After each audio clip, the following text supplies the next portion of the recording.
I'm gonna use Muse. Sitting by the ocean here. Listening to real beauty, not simulated.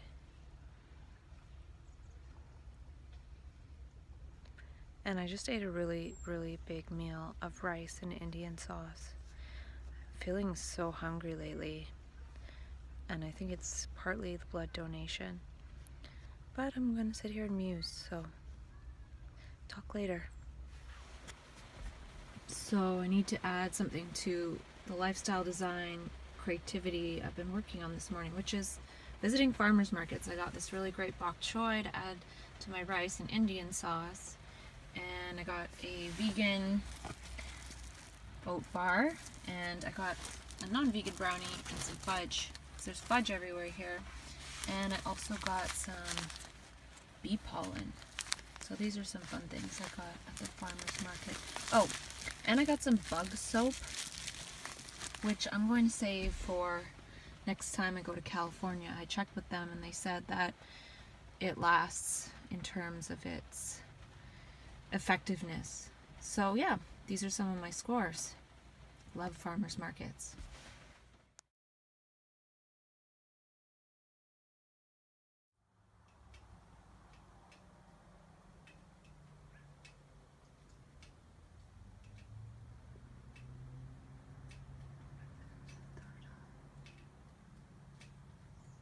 Looking at us through the sun.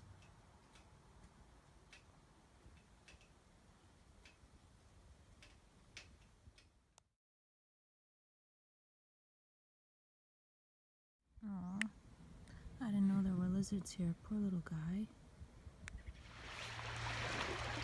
It was supposed to be raining all day today, and it's not, so I did succeed in changing the weather ever so slightly. So I'm able to enjoy outside a little bit. And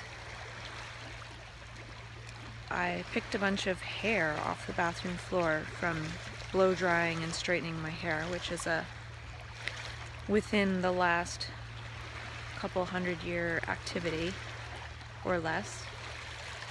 And I'm going to take that hair and put it in the ocean to have some of my material here, or give that material back. It's not mine.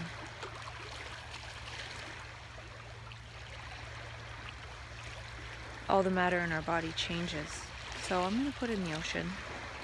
And when that was arising in mind to do that, and since I've been thinking a little bit about nature mysticism, which could be a little bit related to shamanism, I was pondering how one can create one's own nature mysticism. So I don't need to necessarily go to shaman school to learn this, but learn by doing something and making these kind of gestures towards nature to have a relationship. So being related to nature by putting something of one's body in the ocean. And it's a very small gesture, but it's a gesture nonetheless.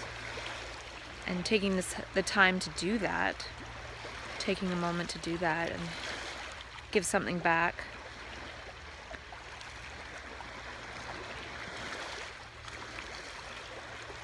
And there's a big spider. And yeah, so I'm gonna do that and then talk more about other stuff. So this ball of hair was created by modern ways of being, of blow drying and straightening hair. And then taking that and giving it back to the ocean. Some protein, some DNA, and leaving a part of my essence here, energy. And that way I feel like I can still communicate with this ocean a bit better. It's still connected in a way. My DNA is a receiver and transmitter and creator of information and energy flow. And now it's going to go into the flow of the ocean. Create a flow and create a flotion the ocean can speak to me, and it's a gesture of creating a relationship with the ocean and with this beautiful place.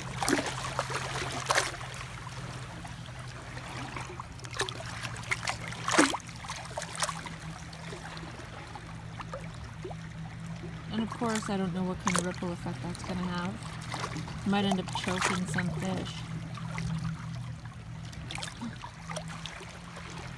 As soon as I did that, the sun poked out from the clouds. As soon as I did that, it got brighter. And then I just realized I rubbed some ocean water in my hair without even thinking, and then that sort of de-straightened my hair in a way, but I gave some of my hair to the ocean, and the ocean water is now in my hair. It's like the ocean, by me touching it, that water moved my hand and ran it onto my hair. It wasn't something that thinking created, but the relationship and the gesture towards the ocean then created this. And it's so simple and maybe not that interesting to most, but I find it fascinating. And in that way, it's a type of Gaia gesturetics. So by interacting with nature and Gaia and the water on my hand, then creates a new movement of my hand that wouldn't have otherwise happened. And maybe I would have touched my hair anyway, but the ocean water wouldn't be in my hair and messing it up. So this is my office for the day. Pretty nice. It's more than nice, it's beautiful. And I'm not going to talk too long on video because of the whole Wi-Fi thing. But I do want to talk about something that relates to what I said about putting my ball of hair in the ocean and maybe choking some fish. Because yesterday night I went out for a walk and I felt like, oh, I'll just be out for a walk down to the ocean and back, and I was taking some pictures of the flowers and things, and then I noticed this poor little bumblebee who got rained on. And he was still alive, so I wanted to try and save him. And we shared some really beautiful time, and I was taking video, and I'll share some of that here, and then I'll share a longer one. And this little guy got caught in the downpour. I think he's still alive though.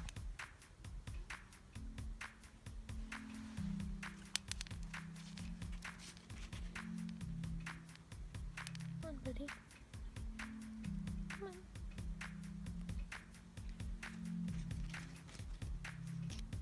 You're okay.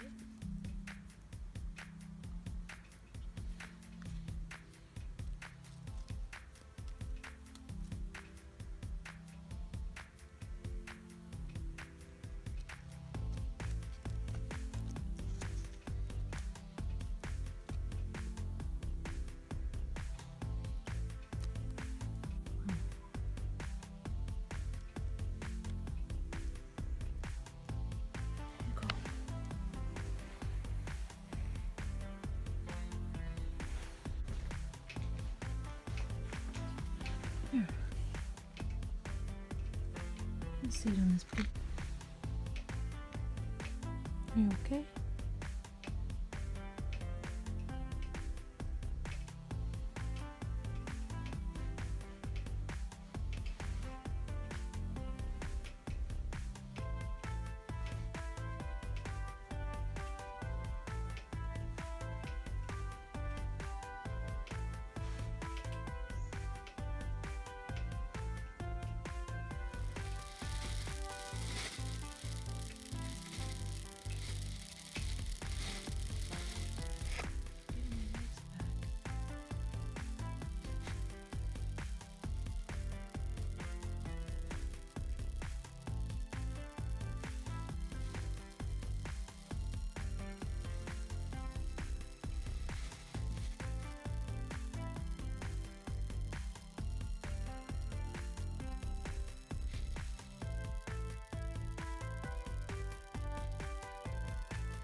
I probably spent about 2 hours with this bumblebee. And I was trying to warm him up with my breath.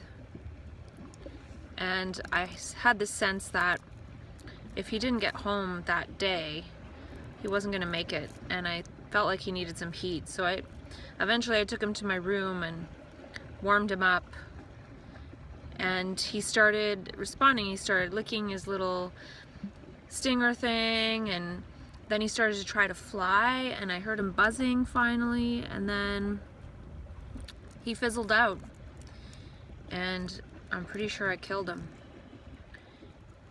And I was really saddened. I couldn't really do anything else. I just sat there because my intention was really to help this poor bee that likely would have died had it just stayed there wet like that. And then I wanted to save him, and then I got so close to saving him and then ended up harming him. And since my intention was to help him, I really felt awful, and I felt like it was so close. It was so close to him making it, and I thought I would warm him up and then he'd be able to fly, and then he'd fly away. But I think I warmed him up too much because he started to respond, so I warmed him up a little more, and I don't think he needed that little more. I think he got too hot in there, and it felt sad because I'd spent that much time developing a relationship with this bee and trying to help him, and then I killed him.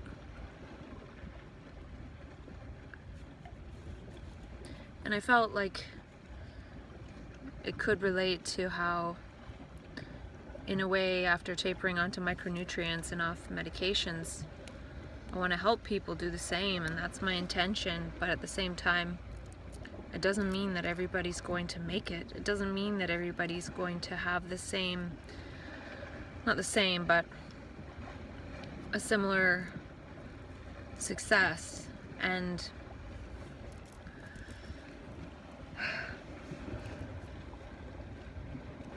it also reminds me of how practitioners in the mental health system are very well-intentioned, and they give medications, and then they give more, and then they give more, and they're helping, and things are going fine, and the person looks like they're doing okay, and all of a sudden the very same person is dead.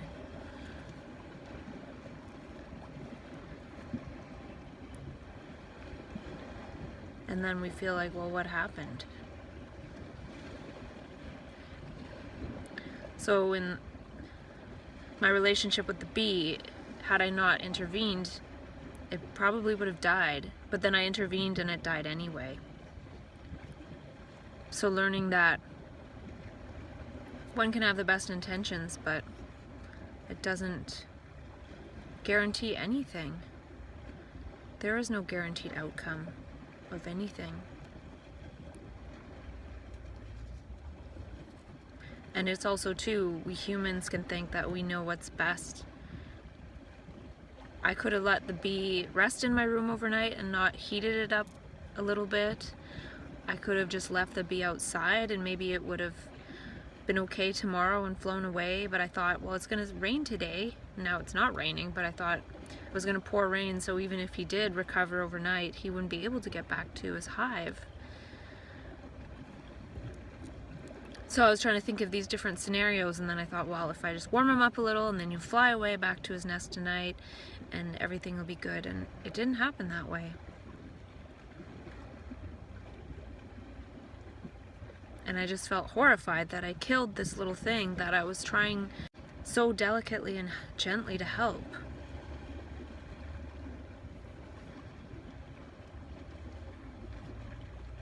And after all of that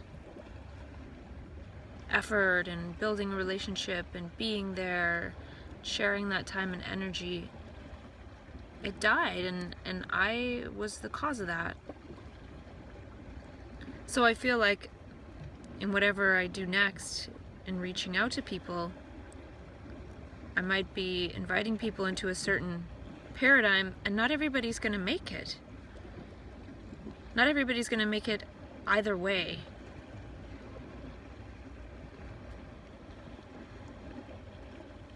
it's not guaranteed that I'll make it.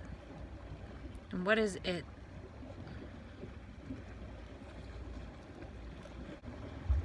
So that whole occurrence felt like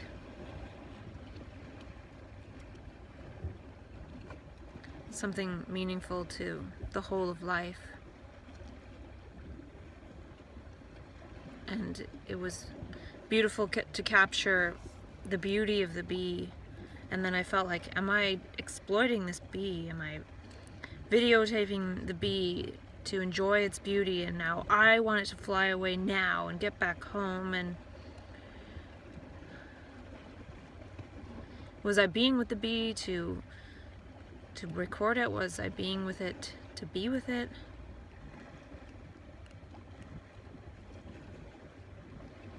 I'm really grateful for what it allowed me to learn and shared with me in the lesson of the delicacy of life. Can we really help anything? We as human beings want things to be efficient, so I warmed the bee up to be more efficient, and he definitely responded. Just like we want to intervene by speeding things up with all these scientific things that are about usage and efficiency and, you know, getting back to work. And I wanted to get this bee back to work, so I added more heat besides the natural heat of the day and nature, and it was becoming night and getting colder, so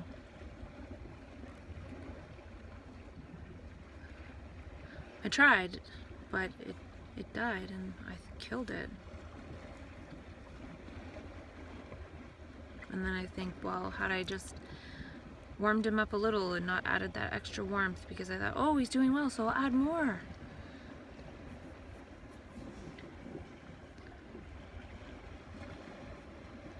That's what we think too.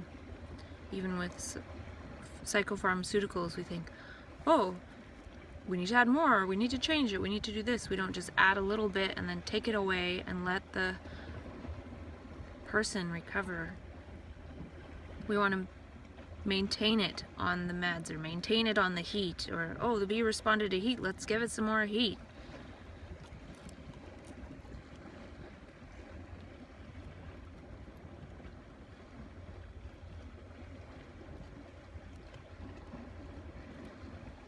Anyway, enough about that little bee. I've continued to be ravenously hungry, and I ate 2 avocados.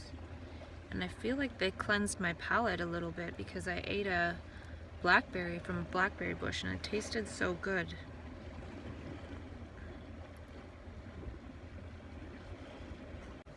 So yeah, developing my own nature mysticism, my own relationship with nature.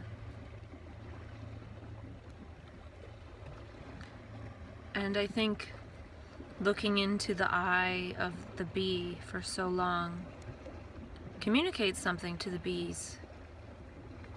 Just like how we ship them into the almond fields and then they all die, and we just use them to pollinate the almonds and then they all just die and we're killing them. And I feel like a person trying to save one bee for 2 hours. One bee for 2 hours instead of killing billions and millions or whatever of bees in 2 hours. Has some kind of healing effect. The universe calculates and records that gesture. Maybe nature and Gaia will decide that we deserve to be on this planet. And I've been thinking about the magical backpack. And when I was in the shower, I thought about how we can either carry this invisible psychological baggage of the past, or we can carry magical co-creative baggage, or a magical backpack in actuality, and have that as a tool of actual gestures towards actual people in the moment. So it's something actual in the moment. And it's fun and playful, whereas usually we wait to meet up with our friends and talk about our abstractual illusion of a self, ego, past baggage, whereas this magical backpack is meeting strangers in the moment and interacting based on something actual, like giving out a chocolate or being helpful in some way. And that's creating something actual.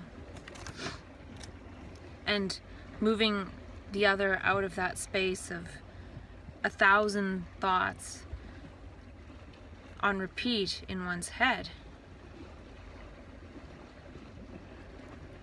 And one can either have 1,000 thoughts repeating in one's head with all that noise, or one can be silent and wait for the universe to whisper maybe one or two things.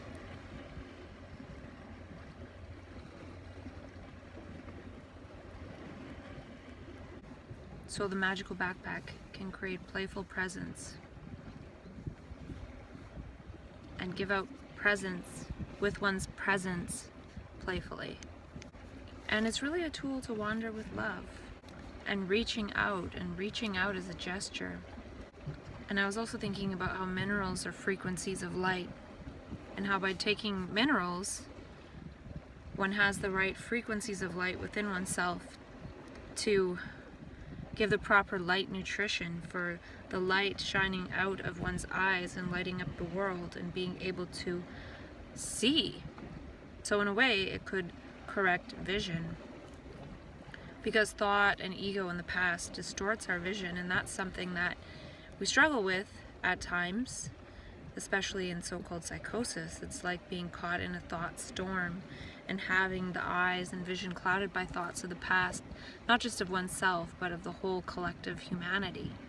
And in that way, we're learning that we are the world. We are the total humanity. We're not separate from it. And we see our place in all of it. And so perhaps micronutrients can be a type of vision correction. And when we have our vision corrected, we don't continue to wear the glasses. And this morning I was creating some of my business ideas. I sort of have them all in one scribbly place. It's a mess. And yeah, who knows what's gonna happen. And that's all for today's video, and a bit of yesterday, and peace out. This is my driver's seat.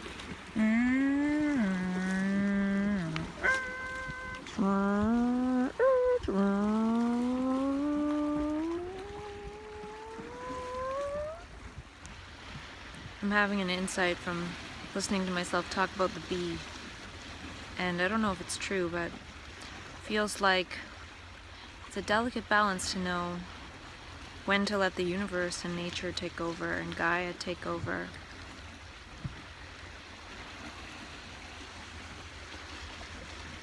Because we naturally try to help each other, but at some point one has to figure stuff out on one's own. And I had that experience where I was learning with an enlightened master, and then he kind of disappeared, and I had the sense of, okay, well now I have to figure it out on my own. And that's part of why I never thought all of this was a mental illness. I thought it was, wow, I really have to figure out this energy and this huge immensity on my own now. Even somebody telling me how to do it or what it's all about isn't the same as directly meeting it. So with the bee, I gave it a little bit too much help, and that destroyed the bee. Whereas had I warmed it up a little and let it go outside, it might have not made it home, but the rest was up to the bee to fly. I can't make the bee fly.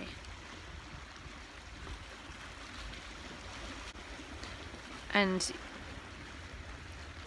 even if one doesn't help and overload someone energetically, aka heating up the bee too much, the universe can overload us too. So we're not separate from that. If it's meant to be that one will learn and move with the universe and surf the universe, one will. And if it's not, it's not. And there's a seal.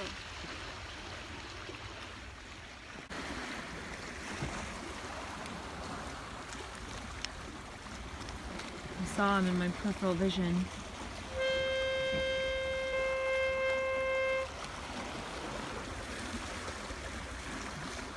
I think it was a sea lion. I don't know if I caught him on video or not, but life comes to meet you.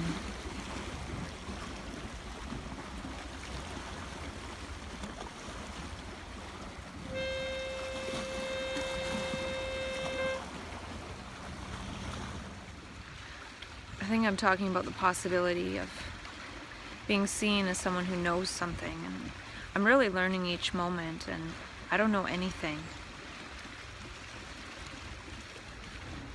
There he is, way over there now.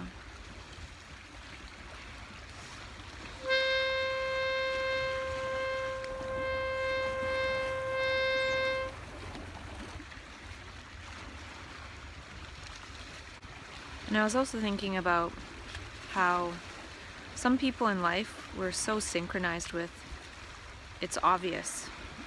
Like this one lady who I took a picture of a friend of mine. She didn't see me at this event, and I sent it to her to be like, hey, I'm here, how's it going? I know you're busy, you can't talk right now.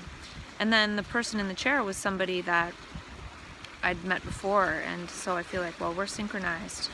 And then a few people I've met over the years, and wondering too if this is more about synchronizing with a few people rather than trying to help many.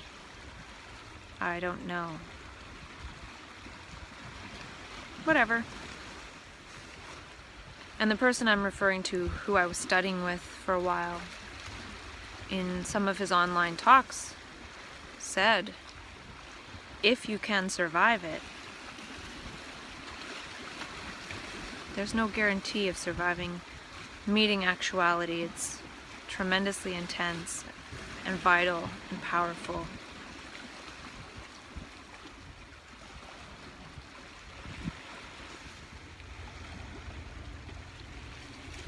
Another thing that the bee taught me was how much I do love and care about these little creatures and life as much as I can. Because I felt deeply saddened that it died for the rest of the evening, and still felt it this morning. And in a way, it's a gift to feel that depth, that sensitivity towards a living being.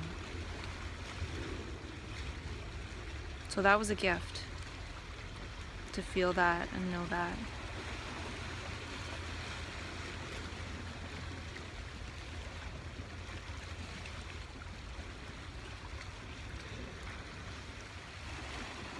It's not a concept, it's an actuality. And that cloud looks kind of like a heart.